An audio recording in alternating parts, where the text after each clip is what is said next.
মা আমার একটা কথা বলার ছিল, বলবো?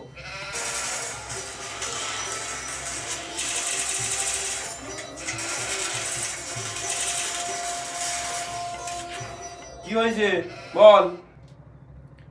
মানে শীতকাল তো প্রায় পড়ে গেছে, তা যদি মানে আমার বিয়েটা দিয়ে দিতে তো খুব ভালো হতো না? না মানে সবাই লোকজন খেতে আসতো, আমি কিছু ভালো মন্দ খেতে পারতাম, খুব ভালো হতো না?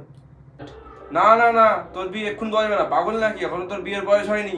না না, সমস্যা আছে, বিয়ে দেওয়া যাবে না এক্ষুনি। আচ্ছা কেন? কেমন আছে, আমার তো বয়স হয়ে গেছে, তাহলে বিয়ে করতে পারবো না কেন? কেন দেখবি?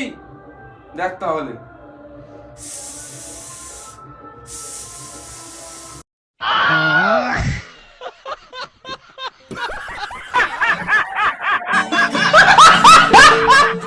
কি